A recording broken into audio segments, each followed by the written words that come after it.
Hello students, in this lecture we are going to discuss Kirchhoff's rule, which is one of the most important topics from the chapter current electricity. So Kirchhoff's rule. Kirchhoff के दो rules हैं, loop rule and junction rule. मगर उन rules को समझने के पहले हम कुछ और बेसिक बातों को पहले समझेंगे और फिर हम रूल्स की तरफ प्रोसीड करेंगे। वो कुछ इम्पॉर्टेंट टर्म्स समझने के पहले हम एक सर्किट डायग्राम बनाते हैं और इसी सर्किट डायग्राम की हेल्प से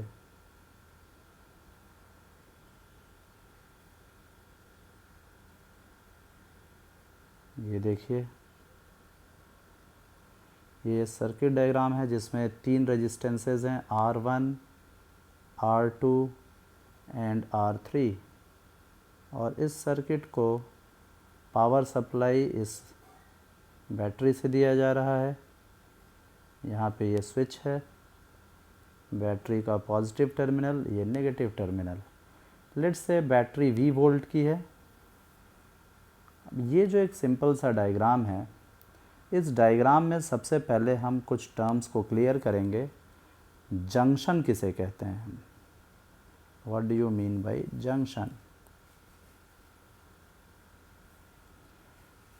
so this is a circuit diagram. First of all, इसमें ये जो वायर्स सीधी लाइनें आपको दिख रही हैं, ये वायर्स हैं, कनेक्टिंग वायर बोलते हैं। तीन रेजिस्टेंसेज हैं जो वायर्स को से कनेक्टेड हैं और सोर्स बैटरी जो है उसका वोल्टेज V है। स्विच को जब आप स्विच को बाद में प्रेस करेंगे, पहले हम जंक्शन को समझ लेते हैं। देखिए, जंक्शन का मतलब आप समझते हैं कि जहाँ से दो या दो से ज़्यादा ब्रांचेज निकल रही हों, जिस पॉइंट पे ब्रांचिंग होती है ना। जंक्शन क्या होगा? The point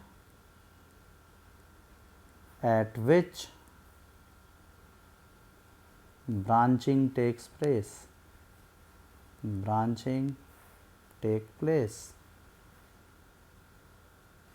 is called as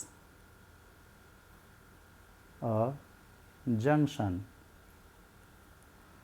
तो यहाँ पे जो सर्किट डायग्राम हमने बनाया है, यहाँ पे दो जंक्शंस आप देख सकते हैं। एक तो ये वाला पॉइंट है जिसको कि हम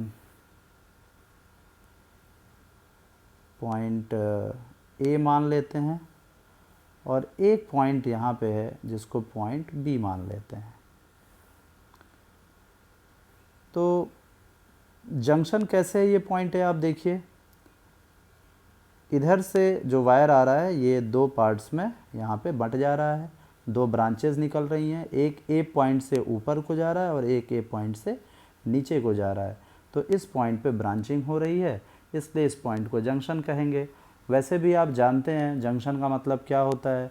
जैसे आप कभी ट्रेन में सफ़र कर रहे हो और कोई स्टेशन आता है, लिखा होता है मुगल सराय जंक्शन या वाराणसी जंक्शन, तो इसका मतलब क्या होता है? वहाँ पे कई तरफ के रेलवे ट्रैक्स आके मिल रहे होंगे, कई रास्ते आके जहाँ मिल रहे होते हैं उसे हम जंक्शन कहते हैं। तो इसी तरह पॉइंट B पे आप देख सकते हैं कि ऊपर से नीचे से एक वायर आके मिल रहा है और फिर ये दोनों वायर इधर इससे मिल रहे हैं, तो ये भी जंक्शन है। तो यहाँ दो जंक्शंस A और B फॉर्म हो रहे हैं इस गिवन सर्किट में। अब इसके बाद एक इम्पॉर्टेंट चीज़ आती है लूप। दूसरा जो इम्पॉर्टेंट टर्म है वो लूप है। लूप किसे कहते हैं हम? किसी भी इलेक्ट्रिकल सर्किट में लूप का क्या? लूप का सिंपल मतलब होता है कि कोई भी ऐसा पाथ जो सर्किटल पाथ हो, यानी कि आप जहाँ से शुरू करते हैं वापस वहीं पे पहुँच जाएं, तो ऐसे पाथ को हम सर्किटल पाथ कहते हैं। और जब आप जहाँ से चलते हैं वहीं से पहुँचने तक में किसी भी पॉइंट पे आप बैक ट्रेस नहीं करते हैं। यानी कि आप समझिए, जैसे मैं यहाँ एक लूप बना रहा हूँ कि आप एक पॉइंट ये A है, यहाँ से आप चलते हैं, ऐसे ऐसे जा रहे हैं, ऐसे गए, कैसे भी गए, फिर वापस ए पॉइंट पे पहुंच गए, तो इस पाथ को हम लूप कहेंगे। जहाँ से हम चले थे वहीं पहुँच गए और हमने कहीं बैक ट्रेस नहीं किया, यानी कि अगर हम ए से चले होते फिर ऐसे गए होते और फिर वापस उसी पाथ से ऐसे रिटर्न हो जाते ए पे, तो ये लूप नहीं कहलाएगा। ठीक है, this is not a loop, this is a loop. So अब आप लूप को कैसे डिफाइन कर सकते हैं? A closed circuital path in which we do not backtrace while traversing the path. So this is called a loop. अब आपको अगर मैं पूछूं कि इस गिवन सर्किट में कितने लूप्स आपको दिख रहे हैं, तो क्या आप देख सकते हैं? आप देखिए, अब अगर हम इस पॉइंट को, यहाँ पे हम इस पॉइंट को C मान लेते हैं। C पॉइंट से आप A की तरफ चले, फिर A से आप नीचे आए R3 की तरफ, फिर R3 की तरफ से होते हुए B पे गए, B से होते हुए आप ऐसे चलते हुए बैटरी से होते हुए वापस C पॉइंट पे पहुंच गए। तो आप जहां से चले थे C पॉइंट पे वहीं पे पहुंच गए। So this is a closed path. एक लूप तो ये फॉर्म हो रहा है इस सर्किट में। अब क्या इस सर्किट में और कोई लूप फॉर्म हो रहा है? हाँ बिल्कुल। आप देखिए, C से अब फिर चलिए, आप स्टार्ट करिए C से, A की तरफ गए, A से अब ऊपर की तरफ गए, R2 की तरफ होते हुए B पॉइंट तक आए, फिर B से राइट आते हुए नीचे आए, नीचे आते हुए फिर बैटरी से होते हुए और वापस हम C पॉइंट पे देखिए पहुंच गए। ये दूसरा लूप हो गया। और कोई लूप है क्या इस सर्किट में? बिल्कुल, एक और लूप बनता है यहाँ। देखिए, अब आप A पॉइंट से शुरू करते हुए ऊपर जाइए, R2 से होते हुए B पॉइंट पे आके सीधा नीचे आ जाइए, फिर R3 की तरफ होते हुए फिर A पे पहुँच गए। अगेन ये भी एक लूप बन रहा है। तो इस गिवन सर्किट में कुल मिला के 3 लूप्स फॉर्म हो रहे हैं। 3 से ज़्यादा और कोई चौथा लूप आप नहीं बना पाएंगे। आप ध्यान से देख लें, कोई चौथा लूप पॉसिबल नहीं है। तो लूप और जंक्शन, ये दो इम्पॉर्टेंट टर्म्स को हमने समझ लिया है। अब हम इसके बाद करंट के डिस्ट्रीब्यूशन को देखेंगे कि किसी भी सर्किट में करंट डिस्ट्रीब्यूशन से क्या मतलब होता है। Current distribution in an electrical circuit।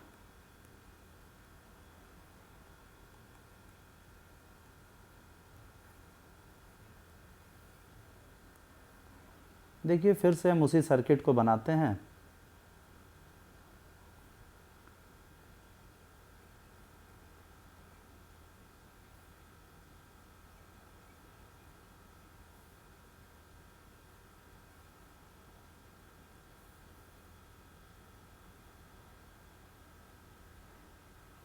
अब देखिए, यहाँ पे ये क्लोज्ड सर्किट है, स्विच मैंने नहीं बनाया है, सर्किट ऑलरेडी क्लोज्ड है। R1, R2, R3 और ये V वोल्ट की बैटरी है, positive terminal, negative terminal. Circuit चूँकि क्लोज्ड है तो यहाँ पर आप देख सकते हैं करंट का फ्लो कैसे होता है।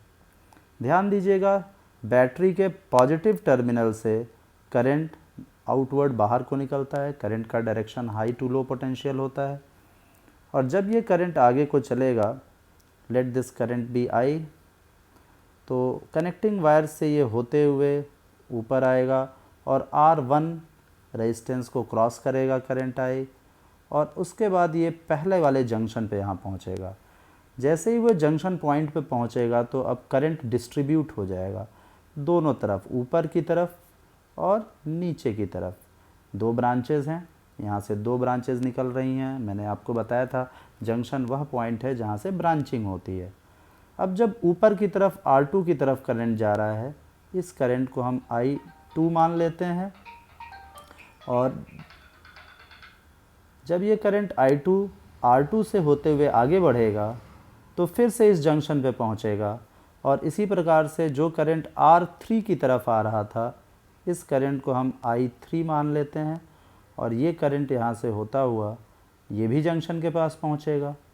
अब ये I2 करंट और I3 दोनों ही करंट एक साथ मिल जाएंगे, ऐड हो जाएंगे और राइट साइड में कनेक्टिंग वायर से होते हुए वापस वो बैटरी के नेगेटिव टर्मिनल पे रिटर्न हो जाएंगे और ये करंट भी I के बराबर होगा। यहाँ एक बात आप बिल्कुल ध्यान से नोट करें कि किसी भी बैटरी से कोई भी इलेक्ट्रिकल सर्किट आप लेंगे, उसमें एक बैटरी हो या एक से ज़्यादा बैटरीज़ हों, किसी भी बैटरी के पॉजिटिव टर्मिनल से जितना करंट आउटवर्ड निकलता है वो सर्किट में घूमते हुए फिर वापस नेगेटिव टर्मिनल की तरफ उतना ही करंट रिटर्न होता है।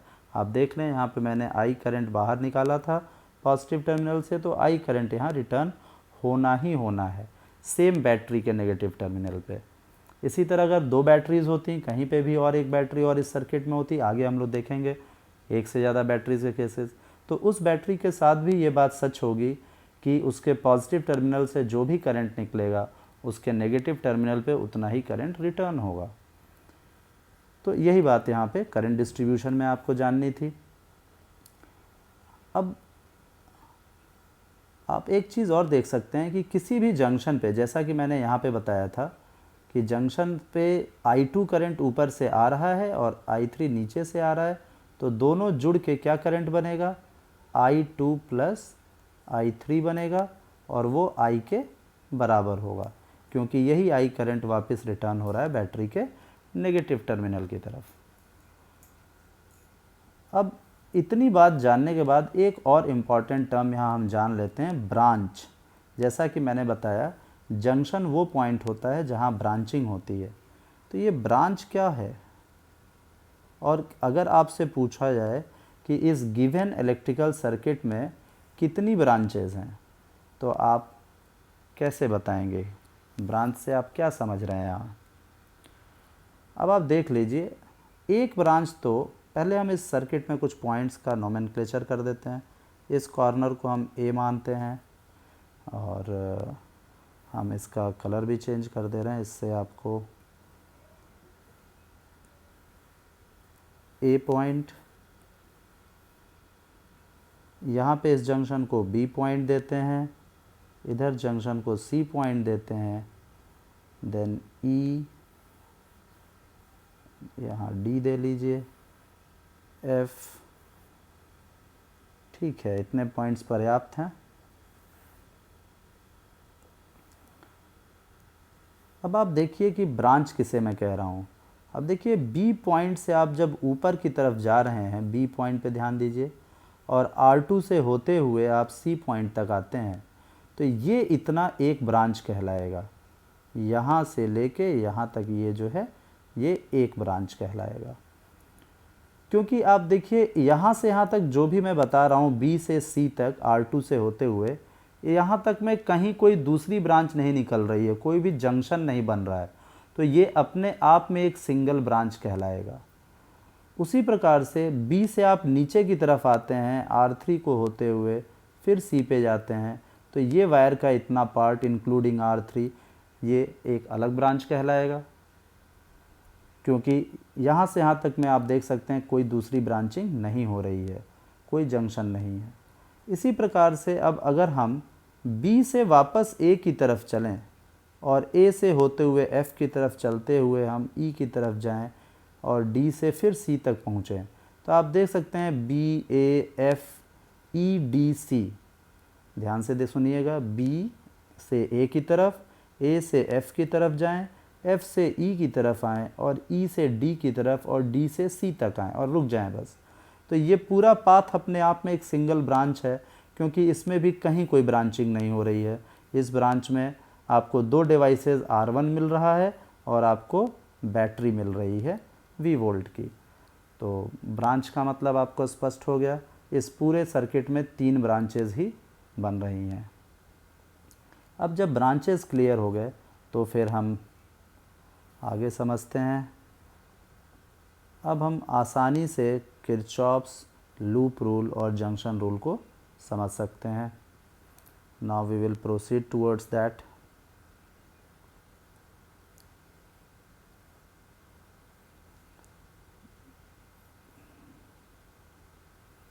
Okay.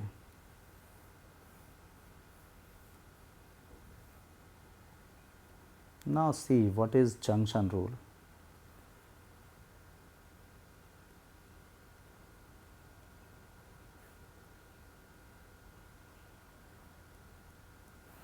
देखिए जंक्शन रूल बहुत सिंपल सा रूल है। जंक्शन रूल यही कहता है कि किसी भी इलेक्ट्रिकल सर्किट का यदि कोई जंक्शन हम देखें, जैसे यहाँ बी और सी दो जंक्शंस इस पूरे सर्किट में आपको दिखाई दे रहे हैं, तो जो टोटल इनकमिंग करंट होगा जंक्शन पे, जैसे कि अगर हम जंक्शन बी पे देखें तो इनकमिंग करंट आई है जो जंक्शन की तरफ जा रहा है इनकमिंग, और टोटल आउटगोइंग करंट क्या है, I2 जो ऊपर गया और I3 जो नीचे आया।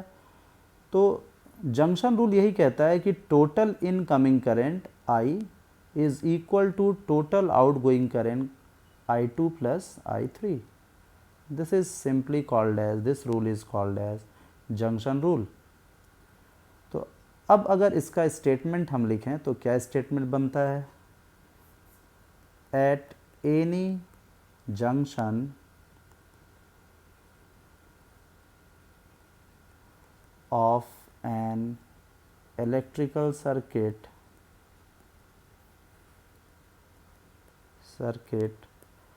sum of total incoming current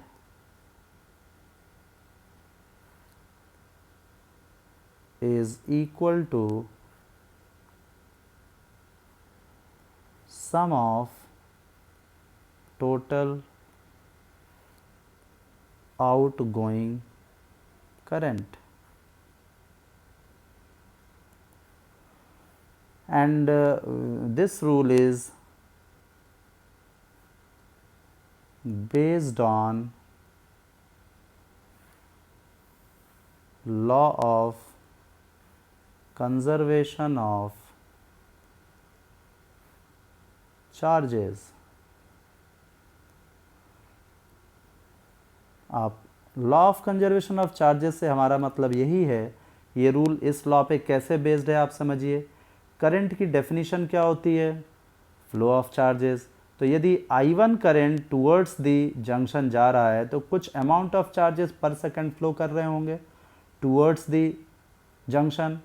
मान लीजिए अगर 10 coulomb charge towards the junction 1 second में आया और उसी 1 सेकेंड में I2 करंट ऊपर गया, यानी कि 10 में से 2 कूलाम ऊपर चला गया और 8 कूलाम नीचे को चला गया, तो ऐसी स्थिति में चार्ज तो कंजर्व रहा, चार्ज का फ्लो जो हो रहा है उसमें चार्ज का लॉस तो कहीं नहीं होगा, charge will remain conserved.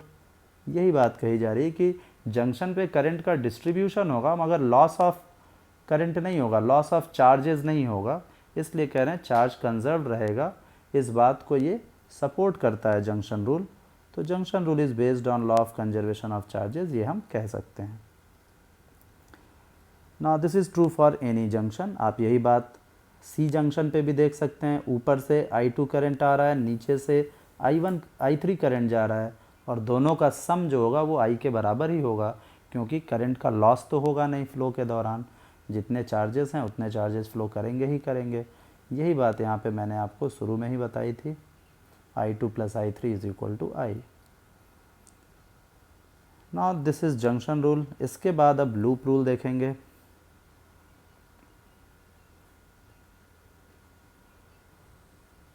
Loop rule क्या कहता है, लूप रूल ये कहता है कि किसी भी इलेक्ट्रिकल सर्किट का यदि एक लूप हम ट्रावर्स करें, लूप में हम ट्रैवल करें, लूप की मीनिंग मैं पहले ही बता चुका हूँ, closed path, close circuital path, तो sum of potential differences across all the devices in the loop becomes 0। अब इस बात को समझना है, क्या कहने का मतलब है। तो चलिए पहले हम किसी भी एक लूप को सेलेक्ट कर लेते हैं और इस बात को हम समझते हैं। तो लूप का नाम दे लेते हैं हम ए बी, यानी ए से हम बी की तरफ चल रहे हैं, फिर बी से ऊपर हम R2 की तरफ गए, R2 से फिर C तक आए, C से D गए, D से E, ई से सीधा एफ़ की तरफ, एफ़ से वापस ए पे आ गए। तो हम जहाँ से चले थे वहीं पहुँच गए और एक लूप हमने ट्रैवर्स कर लिया। और इस लूप को ट्रैवर्स करने में जो डिवाइसेस हमें रास्ते में मिले होंगे उस पर ध्यान देते हैं। फिर से देखते हैं, ए से बी जब हम गए थे तो R1 रेजिस्टेंस हमें रास्ते में मिला। बी से सी की तरफ ऊपर से हम गए तो R2 रेजिस्टेंस, एक डिवाइस को हमने क्रॉस किया। फिर सी से हम डी आए तो कोई डिवाइस नहीं है, it is just connecting wires.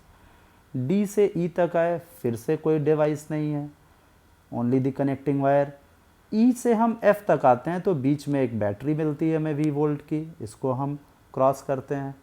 फिर एफ से ए पे आते हैं तो अगेन कोई डिवाइस नहीं मिलता है, ओनली द कनेक्टिंग वायर्स। तो अब बेसिक इसमें लॉजिक क्या है कि हम ए पॉइंट से चल के ए पॉइंट पे ही अगर आ जाते हैं और हम कहते हैं पोटेंशियल डिफरेंस बताइए इनिशियल पॉइंट और फाइनल पॉइंट के बीच, तो ए पॉइंट से ए पॉइंट का ही पोटेंशियल डिफरेंस निकालना होगा हमें। अगर हम ए से चलते हैं और ए पर ही आ जाते हैं, ध्यान दीजिएगा लूप मैंने इसीलिए बताया था, लूप का मतलब है जिस पॉइंट से चले उसी पॉइंट पे पहुंच गए finally, without back tracing the path.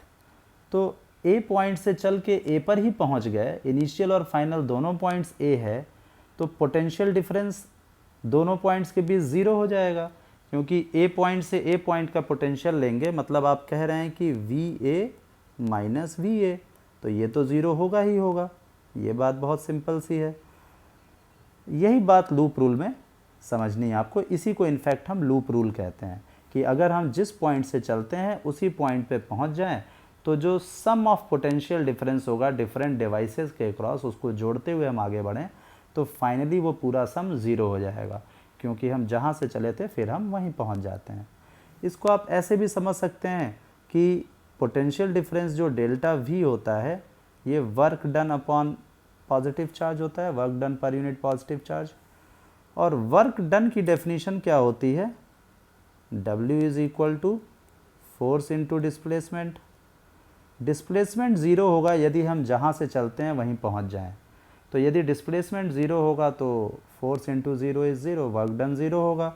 और जब वर्क डन ज़ीरो होगा तो zero divided by charge is also zero, तो पोटेंशियल डिफरेंस तो ज़ीरो हो ही रहा है। तो आप दोनों तरह से समझ सकते हैं इस बात को। So now let's write down the expression for loop rule. While traversing any loop in an electrical circuit,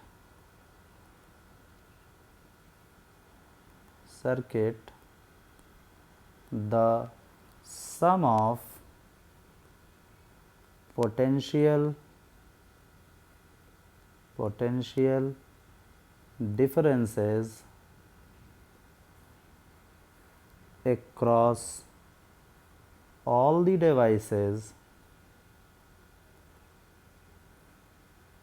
become zero. यही लूप रूल है, and this rule is based on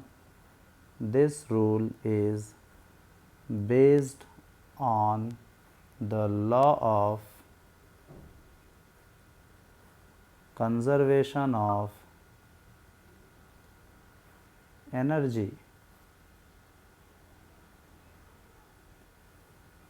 work को हम एनर्जी भी कहते हैं, ठीक है, इसीलिए कंजर्वेशन ऑफ एनर्जी कहा जा रहा है। जितनी एनर्जी से ए पॉइंट पे चले थे उतनी एनर्जी ए पॉइंट पे लेके वापस आ जाएंगे, एनर्जी कंजर्व रहेगी, इसलिए कंजर्वेशन ऑफ एनर्जी पे बेस्ड है। तो अब यदि हम इस लूप रूल को अप्लाई करते हैं कोई एक लूप सेलेक्ट करके, तो देखते हैं कि क्या आता है, एक्सप्रेशन क्या आता है। इसके लिए हम एक बार फिर से इसे फ्रेश यहाँ पे ड्रॉ कर लेते हैं सर्किट डायग्राम को।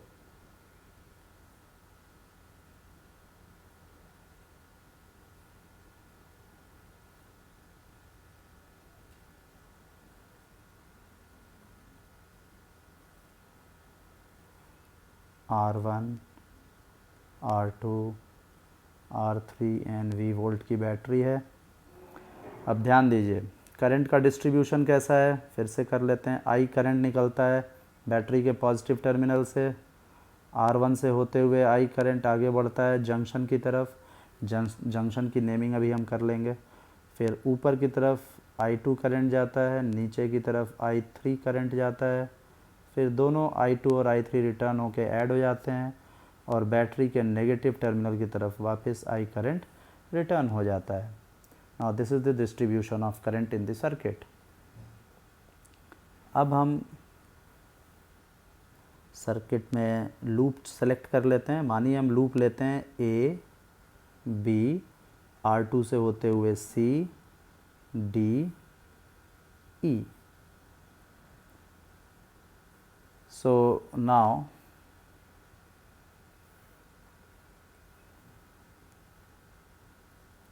in loop apply loop rule, in loop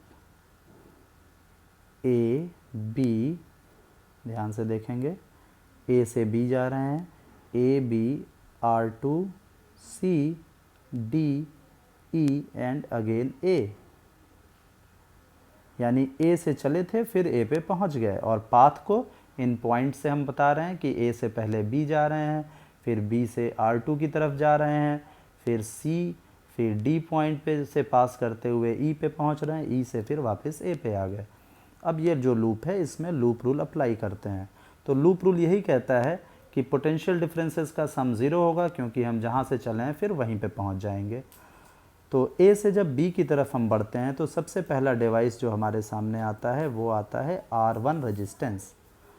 R1 के थ्रू जो करंट का डायरेक्शन है वो आप देखिए किधर है, देख सकते हैं आप, लेफ़्ट टू राइट है। Current always flow from high potential to low potential. अब ये बात यहाँ बहुत इंपॉर्टेंट हो जाती है जो हमने पहले भी बताया है, current is flow of positive charge and positive charges flow from high potential to low potential. तो यदि आप A से B की तरफ जाएंगे और R1 रेजिस्टेंस को ट्रावर्स करेंगे, क्रॉस करेंगे, तो आप बेसिकली एक हाई पोटेंशियल पॉइंट से लो पोटेंशियल पॉइंट की तरफ जा रहे हैं। तो जो पोटेंशियल डिफरेंस होगा एक क्रॉस R1 उसका साइन नेगेटिव होगा पहले तो, क्योंकि final difference is always final minus initial. तो R1 के लेफ्ट साइड का जो पॉइंट है उसका पोटेंशियल हाई है, R1 के राइट साइड के पॉइंट का पोटेंशियल लो है। तो लो पे आप बाद में हैं और हाई पे आप पहले हैं, तो बाद में वाला फाइनल पॉइंट हुआ। तो final potential minus initial potential यहाँ पे क्या होगा, नेगेटिव साइन लेगा, ठीक है। तो माइनस साइन और I मल्टीप्लाइड बाई R1, ये हो गया potential difference across R1। Minus sign क्यों है, आई होप क्लियर हो गया होगा आपको, क्योंकि आप हाई से लो पोटेंशियल जा रहे हैं। अब B से R2 की तरफ आगे बढ़ते हैं तो again you are moving in the direction of electric current. तो R2 के लेफ्ट से जब राइट में आप जाएंगे तो अगेन आप हाई से लो जा रहे हैं, अगेन जो साइन होगा वो माइनस होगा, प्लस ऐड करना है पोटेंशियल डिफरेंसेस को सभी डिवाइसेस के, इसलिए प्लस साइन लगाया है और ब्रैकेट में हम I2 R2 लिख रहे हैं। I2 R2 minus I2 R2 क्या है, potential difference across R2 when you are traversing from left of R2 to the right side of R2। इसको ब्रैकेट में लिखा है हमने और प्लस साइन यहाँ जो लिखा है वो इसलिए है क्योंकि हम सभी डिवाइसेस के पोटेंशियल डिफरेंसेस को ऐड करेंगे, सम करेंगे। अब जब हम C पॉइंट तक पहुँच चुके हैं तो C से D की तरफ कोई भी डिवाइस नहीं है। D से E की तरफ जब हम चलते हैं तो बीच में बैटरी है जिसको हमें ट्रावर्स करना है। बैटरी के को जब हम ट्रावर्स कर रहे हैं D से E की तरफ तो हम लो पोटेंशियल टर्मिनल से हाई पोटेंशियल टर्मिनल की तरफ जा रहे हैं। तो फाइनली हम एक हाई पोटेंशियल के पॉइंट पे पहुंचेंगे, इनिशियली हम एक लो पोटेंशियल पॉइंट पे हैं। तो यहाँ पे जो डिफरेंस आएगा वो पॉजिटिव साइन लेके आएगा, तो वो प्लस V के बराबर होगा, क्योंकि V क्या है, पोटेंशियल डिफरेंस है across the two terminals of the battery, V volt की बैटरी है। अब हम E पॉइंट पे पहुँच चुके हैं। E पॉइंट से A पॉइंट तक जाएंगे तो कोई भी डिवाइस नहीं है, और ए पॉइंट तक पहुंचने के बाद ये पूरा सम जो है वो इक्वल टू ज़ीरो हो जाएगा। Sum of potential differences become zero, क्योंकि जहाँ से चले थे हम वहीं पहुँच गए हैं। Now this is the equation we get by application of loop rule in the chosen loop. इसी तरह आप कोई दूसरा लूप ले सकते हैं, जैसे ए बी R3 से होते हुए सी डी ई। इस लूप में भी अगर आप लिखेंगे तो ऐसे इक्वेशन लिख सकते हैं। इसी तरह एक और लूप है, मैंने आपको बताया था इस सर्किट में 3 पॉसिबल लूप्स हैं। आप बी से चलिए सी की तरफ, सी से R3 होते हुए फिर बी पे आ जाइए, तो ये भी एक लूप बनेगा। इसका इक्वेशन भी आप लिखेंगे। तो स्टार्टिंग पॉइंट से जब आप चल के वापस वहाँ पहुँचेंगे तो सभी डिवाइसेस के पोटेंशियल डिफरेंसेस का सम ज़ीरो से इक्वेट कर सकते हैं।